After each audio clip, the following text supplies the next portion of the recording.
Di antara hikmahnya ibadah sunat ni, dia boleh mendirikan, boleh mengganti tempat fardu yang ditinggalkan atas dunia.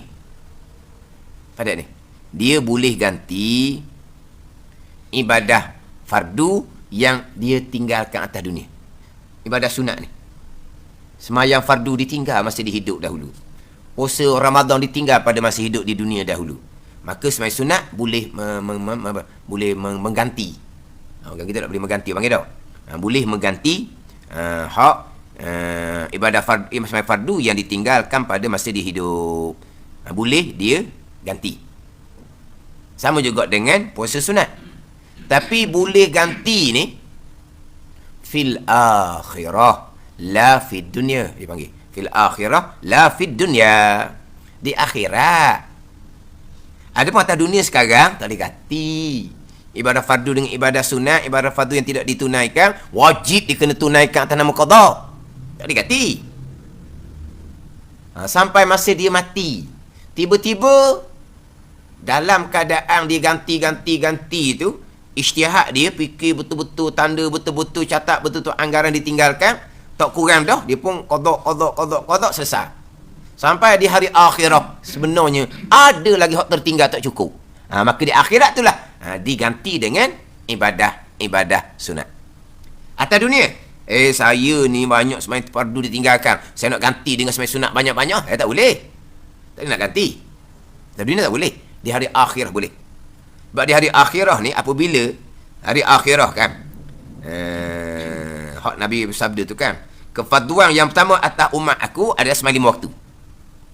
Puasa Ramadan di Madinah, zakat haji pun di Madinah, di Mekah sembahyang waktu.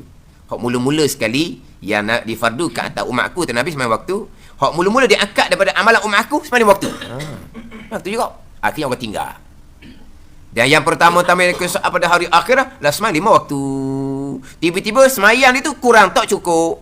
Maka Allah pun perintah malaikat supaya unzuru hal tajiduna li abdi nafilah min salatin. Allah Ta'ala perintah malaikat supaya tengok, adakah engkau dapati bagi hamba aku ni sembahyang sunat ada ke tak? Untuk menyempurnakan, menampau pada tak cukup. Di akhirat lah ni. Begitu juga Nabi kata, tiba-tiba ada puasa Ramadan dia tak cukup. Maka Allah perintah malaikat cari puasa sunat. Kalaulah di atas dunia ni zakat dia tak cukup, maka Allah perintah cari daripada sedekah-sedekah untuk menyempurnakan zakat yang tak cukup tu. Ini dah di akhirat ni. Atas dunia tak boleh nak ganti hak sunat. Kita puasa Ramadan dulu banyak tinggal masa muda, nak ganti dengan puasa sunat. Mana boleh hak wajib nak ganti hak sunat. Saya dulu zakat ada banyak kali cuai tak bayar zakat, saya nak sedekah, tak boleh.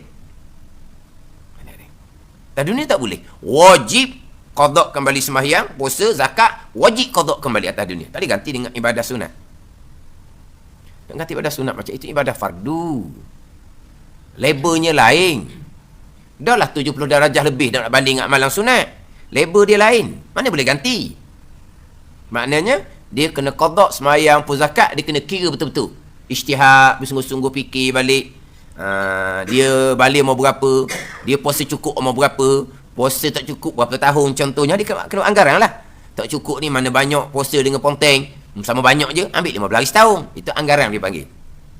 Cukup dah ikut anggaran dia, sembahyang, puasa, zakat contohnya, betul zakat tu. Sesadarlah kewajipan kita atas dunia. Takut kitanya sampai di pada masyarakat kurang. Qada sembahyang kita masa kita tak cukup. Kalau terlebih boleh pahala sunat. Ni kalau terkurang.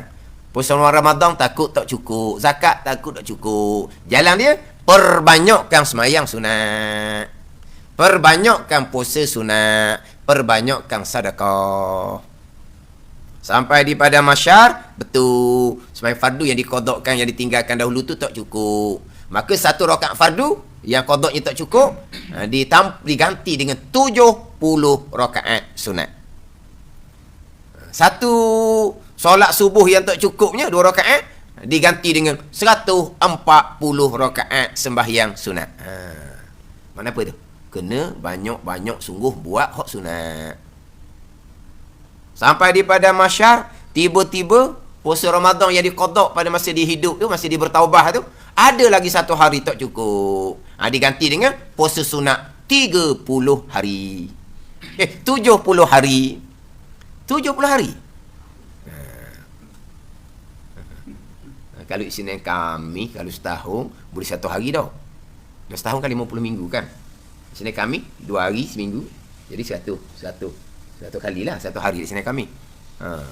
Boleh ganti puasa Ramadan sehari setengah barunya. Sehari setengah dah. Dah. 1 hari nak ganti puasa Ramadan, sehari puasa Ramadan 70 dah. Baki lagi 30. Mana boleh ganti sehari setengah puasa Ramadan. Hak Isnin Khamis tiap-tiap minggu tu tak pernah miss. Tak pernah tertinggal setahun. Ingat ke kelas dah. Hebat dah. Ganti hak puasa Ramadan, dia qada habis dah hak fardu ikut anggaran dia.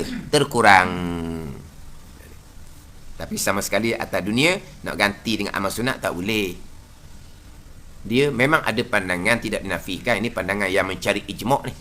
Pandangan Ibn Hazmi contohnya, orang yang habis waktu semayang dok semayang, tak ada bahagian dah. Tak ada bahagian dah. Waktu bermula, waktu berakhir. Kamu tidak semayang. Tak ada bahagian dah. Tak ada dah. Semayang ni ada waktu dia. Kitaban mauquta. Kewajipan yang ada waktu dia. Waktu habis dah kamu nak buat pula. Kalau kamu tertidur, terlupa, kamu tak sengaja tinggal, wajib kena qada. Wajib kena qada, ijma' ulama' tu. Waktu jelas dalam hadis Nabi SAW. Tapi kamu dengan malah-malah, dengan sengaja-sengaja, kamu tinggal semayang fardu apakah habis waktu, tiba-tiba kamu nak ambil semula. Ada ni. Macam bicara dahulu kan. Sunat ba'at sengaja ditinggalkan. Memang pandangan mutamak. Sunat jusawi. Satu pandangan tak sunat jusawi sebab kamu sekalian dah tinggal. Sengaja dah tinggal kunut dan tasyawal. Nak jusawi apa lagi? Satu pandangan. Samalah.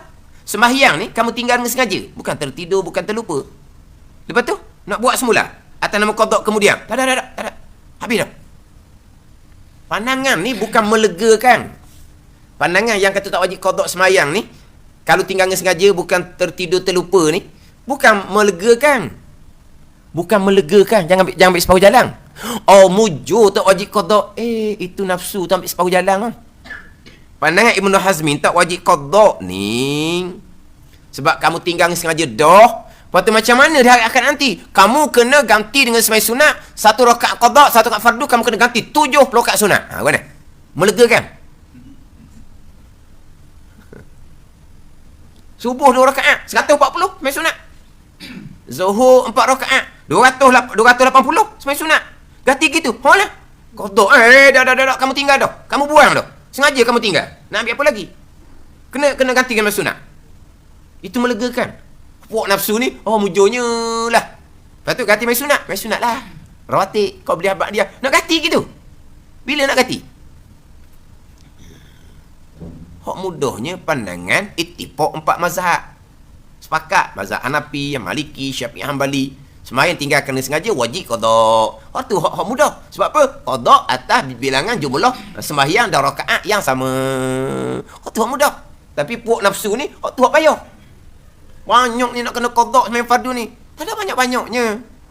Banyak kali ikut pada catatan ni. Banyak kerana kamu yang longgar. Kerana kamu yang tangguh. Masa dulu orang semayang, kamu tak bangun tidur. Subuh tak semayang. Sekarang ni kamu kena qada subuh. Banyak apa? Hak tu le je orang lain semayang dah. Banyak ni gini. Tinggal 1 fardu, qada 2 kali. Qada 3 kali. Letih kena qada banyak kali ni. Tu berapa banyak? Dah. Masa semayang dahulu, merehat. Sekarang ni kamu semayang lah pula. Tak ada banyak-banyaknya. Hak tu le je. Sebab ganti dengan fardu yang sama. Itu pandangan 4 mazhab. Pipuk nafsu ni, pandangan tak wajib qada sebab tak ada dalil dia kata. Hak Nabi suruh qadanya tinggal dengan tertidur terlupa. Sengaja Nabi tak kata. Kena qiyas lah. Tertidur terlupa tak berdosa wajib qada. Yang tinggal sengaja berdosa besar tak wajib qada. Sama telah lah wajib qada. Samalah Quran kata wala taqul lahum uffin. Jangan kamu kata akan dua orang tua kamu dengan perkataan jangan kata Quran larang kata Kalau kita terajam mak ayah kita, Quran tak ada sebut larang. Qiyas lah. Kalau ni tak ada sakit pun tubuh badan, tapi tersinggung hati haram dah. Kalau kamu terajam, sama telah haram laginya. Kalau tinggal dengan tertidur terlupa yang tak berdosa wajib kena qada. Kalau tinggal dengan dosa, free. Qiyas lah. Jadi puak nafsu ni tu ada pandangan kata tak wajib qada. Tapi pandangan tu apa dia?